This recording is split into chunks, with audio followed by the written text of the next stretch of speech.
5-10ଟା ନେବ ପଳେଇବେ ଆଉ। ହଉ ଧନ୍ୟବାଦ ଆଜ୍ଞା ଥ୍ୟାଙ୍କ ୟୁ। ମଙ୍ଗଳ କର। ଆଜ୍ଞା ହଁ ହଁ ହଁ ହଉ। ଜୟ ଜଗନ୍ନାଥ। ମୁଁ ଖାଣ୍ଟି ଅନୁଗୁଳିଆ ବିଜୁ ପାଇଲଟ ଭାଇ।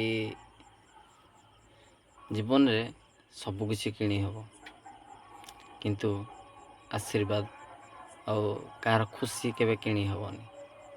କିନ୍ତୁ ମୁଁ ଏତିକି ଗର୍ବ କରିକି କହୁଛି ଭାଇ, ଏଇ ଯେଉଁ ବର୍ଦ୍ଦି ପିନ୍ଧିକି ଆଜି ଯାହା ହଉ ମୁଁ ଗୋଟେ ଭଲ କାମଟା କରିଛି।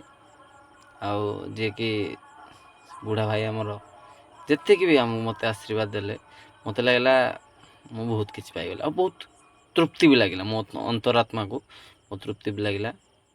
ଆପଣ ଦେଖନ୍ତୁ, ଆପଣ ନିଜେ ବୁଝିପାରିବେ। ଆଉ ଗୋଟେ କଥା ଭାଇ, ଯେତେ ସବୁ ଭାଇମାନେ ଚାକିରି ବାକିରି କରୁଛନ୍ତି ବା କେଉଁଠି କ'ଣ କରୁଛନ୍ତି ମୁଁ କହିପାରିବିନି, ହାଇ ଲେବୁଲ୍ ବାଲା ଯେତେ ସବୁ ଭାଇମାନେ ଅଛନ୍ତି, ଦୟାକରି ନିଜ ବାପା ମାଆ ଯେତେବେଳେ ଆପଣଙ୍କୁ ଦେଖା କରିବା ପାଇଁ ଆସୁଛନ୍ତି ବା କୌଣସି କାମରେ ଆପଣଙ୍କ ପାଖକୁ ଆସୁଛନ୍ତି, ଦୟାକରି ତାଙ୍କୁ ରାତିରେ ଘରକୁ ବିଦା କରନ୍ତୁନି। ଗାଡ଼ି ମିଳିବ ନ ମିଳିବ ବହୁତ କଥା ଅଛି ଭାଇ, ଏମିତି ଅଧା ରାସ୍ତାରେ ଛାଡ଼ିଦେବନି। ଜୟ ଜଗନ୍ନାଥ। Hashtag Biju pilot. ଜୟ ଜଗନ୍ନାଥ ଆଜ୍ଞା। ମୁଁ କୃଷକ ସାହୁ ଓରଫ ବିଜୁ ପାଇଲଟ ନାଁରେ ପରିଚିତ। ଭାଇ ଘର ହେଉଛି ଅନୁଗୁଳ, ବଡ଼କରା ପଞ୍ଚାୟତ, ବ୍ଲକ ଅନୁଗୁଳ। ବଡ଼କରା ପଞ୍ଚାୟତର ଜଣେ ସଦସ୍ୟ ଏବଂ ସମ୍ପାଦକ ରୂପେ କାର୍ଯ୍ୟରତ ଅଛି। ଭାଇ ଆଜି ମୁଁ ଆସିଲା ବେଳେ ଜଣେ ବୁଢ଼ା ଭାଇଙ୍କୁ ଦେଖିଲି ବାଟରେ, ବହୁତ ମାନେ ବ୍ୟସ୍ତ ବିବ୍ରତ ହେଇଛି ଯାଇଥିଲେ। ଆଉ ସେ ନୟାଗଡ଼ ଯିବା ଅଭିମୁଖେ ଯିବା ପାଇଁ ବାହାରିଥିଲେ। ଯେହେତୁ ରାତି ଅନେକ ହେଲାଣି, ପାଖାପାଖି 10:30 11ଟା ହେଲାଣି, ଗାଡ଼ି ଫାଡ଼ି ଏତେ ବି ଟାଇମ୍ରେ ଆସୁନି। ଆଉ ସେଇ ଯୋଗୁଁ ମୋତେ ସେ ସହାୟତା ମାଗିଲେ କେଉଁ ଜାଗାରେ ଆମର ଖୋର୍ଦ୍ଧା ବାଇପାସ୍ ନାହିଁ। ମୁଁ ଯେହେତୁ ଭୁବନେଶ୍ୱରରୁ ଆସିଥିଲି, ମୁଁ କହିଲି ଆଜ୍ଞା ମୁଁ ତ ନୟାଗଡ଼ ଆଡ଼କୁ ଯାଇପାରିବିନି, ଆପଣଙ୍କୁ ଯିବି, ଯଦି ଆପଣ ଯିବେ ତାହେଲେ ଖୋର୍ଦ୍ଧା ବାଇପାସ୍ ପାଖରେ ଆପଣଙ୍କୁ ଡ୍ରପ୍ କରିପାରିବି। ସେଇଠୁ ବୁଢ଼ା ଭାଇ ଠିକ୍ ଅଛି, ଠିକ୍ ଅଛି। ଆଉ ମୋତେ ସେଇଠି ଆଗରୁ ଆସେ ହେଲ୍ପର ଟାଇମ୍ରେ। ଆଉ ଗୋଟେ କଥା କହୁଛି ଆଜ୍ଞା, ଗୋଟେ ଅଲଗା ଟାଇପ୍ର ନିଆଁ ଗୋଟେ ସାହାଯ୍ୟ କରିବି, କିନ୍ତୁ ଜଣେ ଆସିଲେନି ଯେ ମୋ ପାଖରୁ ପୁଣି ଆର ଡ୍ରାଇଭରଟା ମୁଁ ଛାଡ଼ିଲି ତାଙ୍କୁ କଲିକତା। ଆଉ ଜୟ ଜଗନ୍ନାଥ। ଆର ସେପଟେ ଯେଉଁ ଗାଡ଼ିଟା ଆସୁନଥିଲା କି, ସେ ଗାଡ଼ି ବର୍ତ୍ତମାନ ଯିବ କଲିକତା। ତାହେଲେ ଲାଇକ୍ ସେୟାର କମେଣ୍ଟ ଜବରଦସ୍ତ ହାସଟ୍ୟାଗ ବିଜୁ ପାଇଲଟ। ଜୟ ଜଗନ୍ନାଥ। ରାସ୍ତାରେ ପୁରା ପାଣି ଡୁବା ହେଇଯାଇଛି ଆଉ ଜେସିବିରେ କାଢୁଛନ୍ତି।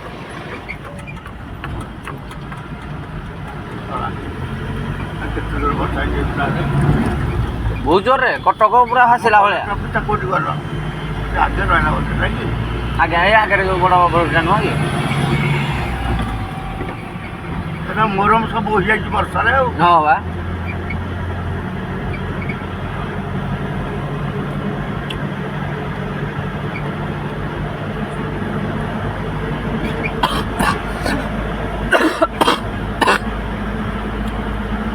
ବର୍ଷା ଦିନ ଏକୁଟିଆ ଏତେରେ ମାନେ ଗଲା ବେଳକୁ ଟେନସନ୍ ନା। ଆଉ ଟିକେ ଏଥର ଏଇ ଟାଇମ୍ରେ ଆଉ ବେଶୀ ରାତି ଯାଏଁ ରହିବେନି। ନାଇଁ ନାଇଁ, ମୋର ଅର୍ଜେଣ୍ଟ କାମ ଅଛି ତ। ଆଜ୍ଞା ଏଇଠି କ'ଣ ଆପଣଙ୍କର ପୁଅ ଫୁଅ କିଏ ଅଛନ୍ତି ନା କ'ଣ? ହଁ ପୁଅ ହେରିକା ଅଛନ୍ତି। ସେଠି ଗୋଟେ ଭୋଜି ଥିଲା। ଆଚ୍ଛା 9 ଫୁଟରେ। ମୁଁ ଖାଇବିନି ତ, ଆମେ ଅଣସୁଧିଆ ଟିକେ। ଆଚ୍ଛା ତେଣୁ ଏଠୁ ଗଲେ କାଲି ବି ସିଆଡ଼େ ଟିକେ କାମ, ଅଣସୁଧିଆ କାମ ଏଇପଟେ ଯାଉଛି କି ଭାଇ। ଗୋଟେ ମିନିଟ୍ ମୁଁ ଦେଖିଦେଲି କହିଲି ଯେ ଏଇପଟେ ନାଇଁ ନାଇଁ।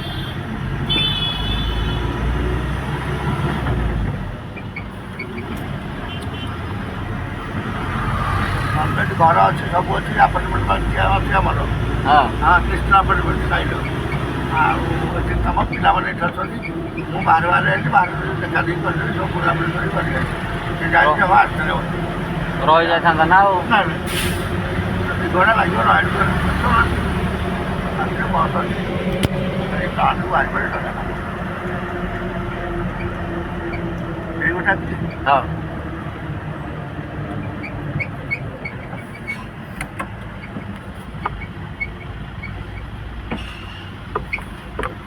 ଏଠି ଓହ୍ଲେଇକି ସେପଟୁ ହେ ସେ ଗାଡ଼ି ଦେଖାଗଲା।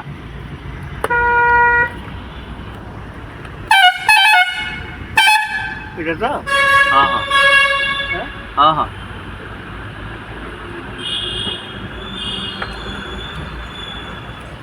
ହଉ ମଉସା ଦେଖିକି ଯିବ ହେଲା, ଦେଖିକି ଓହ୍ଲାନ୍ତୁ ଆଉ।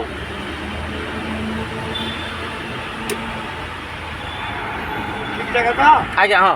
এইଠୁ ସିଧା ପଳେଇବେ ହେଲା ହଁ ରହିଲି ଭାଇ ସିଧା ପଳେଇ ଶୁଣ ଏଠି ଏୟାରପୋର୍ଟକୁ ଯାଇକି ଅଟୋ ଫଟୋ ଯାଉଥିବ କହିବ ଭାଇ ନୂଆ ବସ୍ ଷ୍ଟାଣ୍ଡ ହେଲା 5-10 ଟଙ୍କା ନେବ ପଳେଇବେ ଆଉ ହଉ ଧନ୍ୟବାଦ ଆଜ୍ଞା ଥ୍ୟାଙ୍କ ୟୁ ଭଗବାନ ମଙ୍ଗଳ କର ଆଜ୍ଞା ହଁ ହଁ ହଁ ହଉ ଜୟ ଜଗନ୍ନାଥ #ବିଜୁ ପାଇଲଟ।